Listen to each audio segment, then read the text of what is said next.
The Inspector of Schools.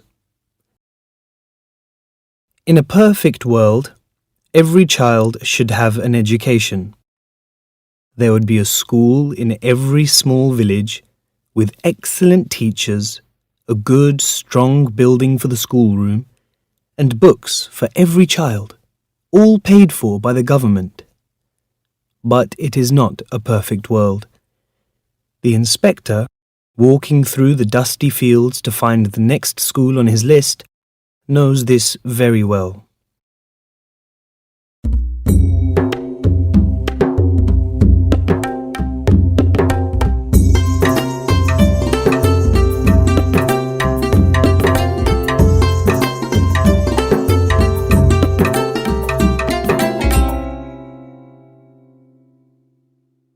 The inspector asked a man who was walking down the village street about the school. Yes, there's a school here, somewhere. Outside the village, I think. The villager pointed a work-worn, dusty finger to the narrow road leading away from the village. The village streets were muddy where water from the mud houses had leaked out, and dusty everywhere else. They ended suddenly where the fields began. The inspector started walking down a path between two fields. In the distance, he saw a man on a bicycle coming his way. The man stopped as the inspector of schools came near, got off his bicycle, and respectfully stood to one side of the path. "Where is the school?" "School, Sahibji?" "Yes."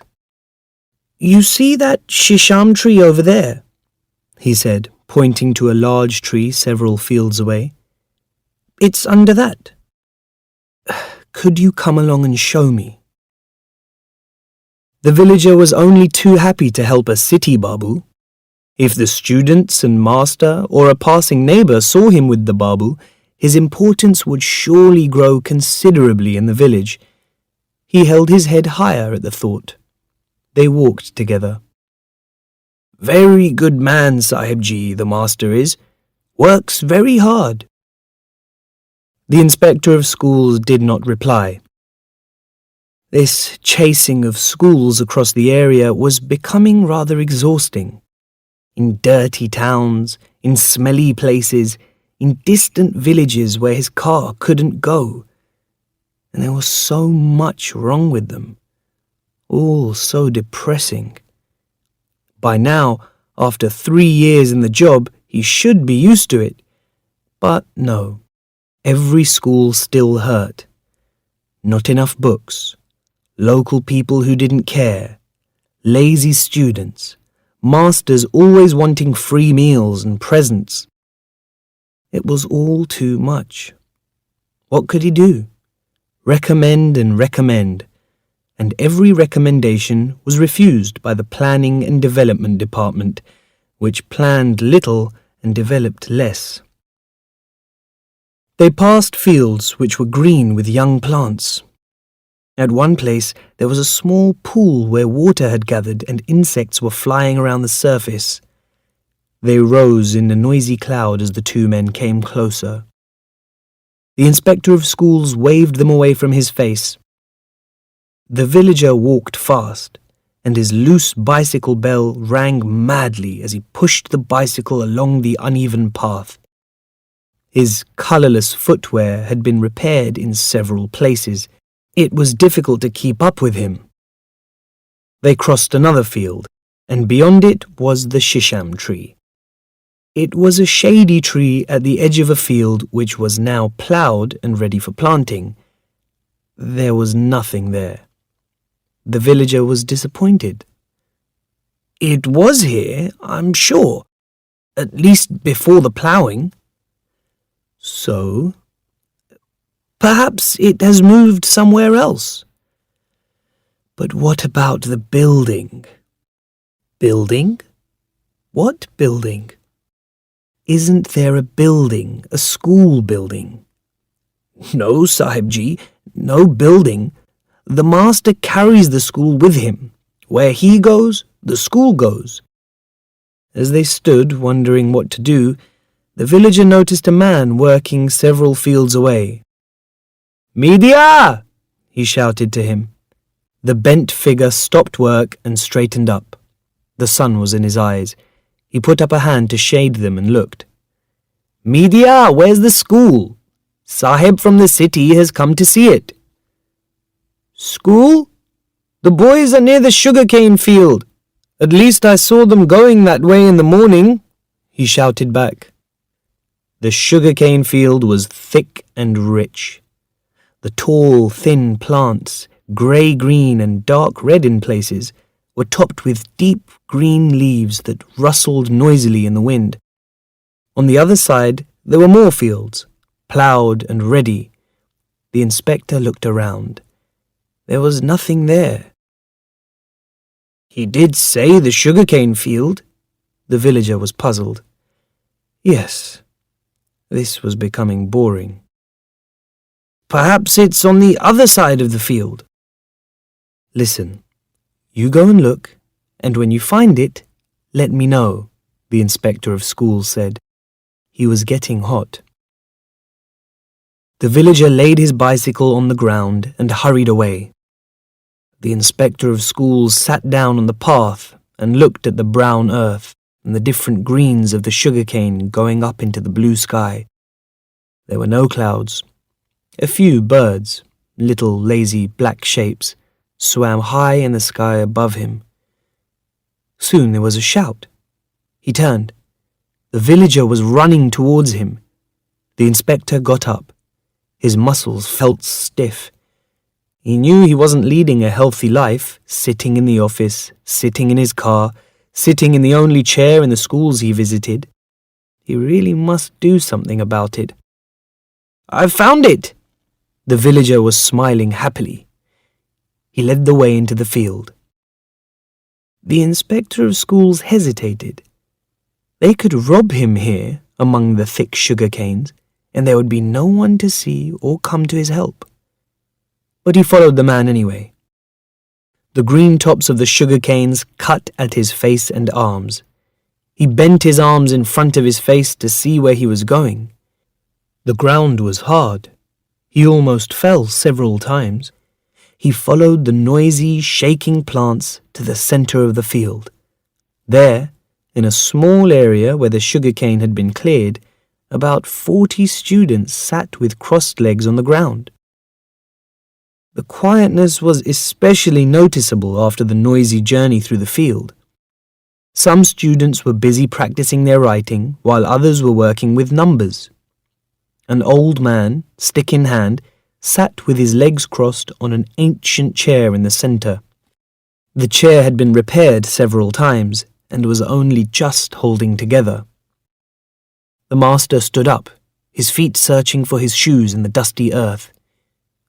"Class, stand," the monitor commanded in English. All the students got to their feet, brushing the dust off their clothes. The master, confused by the arrival of such an important person, took a little time to gather his thoughts.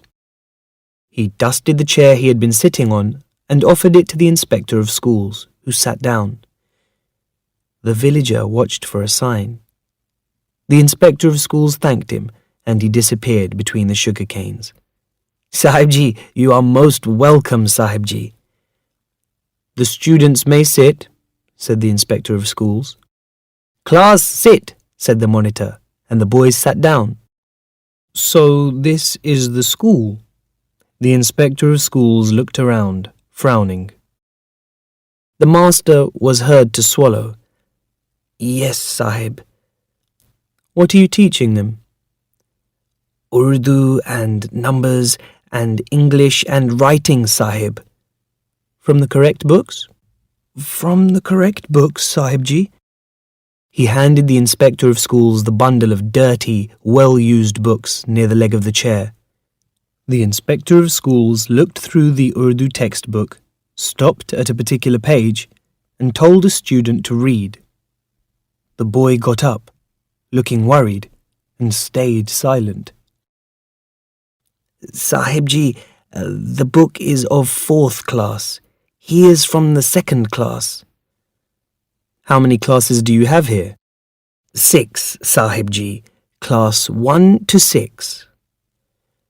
The inspector of schools now realized that what he had thought was one group was in fact divided into a number of smaller groups. This is class 4, Sahib Ji, the master said, pointing with his stick. You read, the inspector of schools ordered a student. The boy got up and began to read. His reading was clear and loud. Not a mistake anywhere. The master looked more confident. Ask another class, Sahib Ji, he suggested. The inspector of schools continued his inspection. He found that the students had been well taught and were all far better at their reading and writing and numbers than students at any of the other schools he had visited.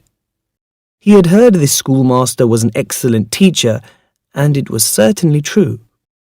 Pleased by what he had seen, the inspector of schools got up to leave. The master was visibly delighted. Class, stand, shouted the monitor. His voice was louder than it had been earlier. The inspector of schools started walking away through the sugarcane. The master followed, stick in hand. In this village and the next, people would talk about the event for days. Once he was out of the field, the inspector of schools spoke to the master. Why do you keep moving your school? Isn't there a room you could hire? A hire, Sahib Ji? Well, get. No, Sahib, no one will provide us with a room. They don't want a school here. They have said this many times. Many times. They think the children are wasting their time, having fun when they should be in the fields, helping their fathers or looking after the cattle. Chaudhry Ali Muhammad is the only one who is kind to us. He thinks education is very important. He can't give us a room or even land for one.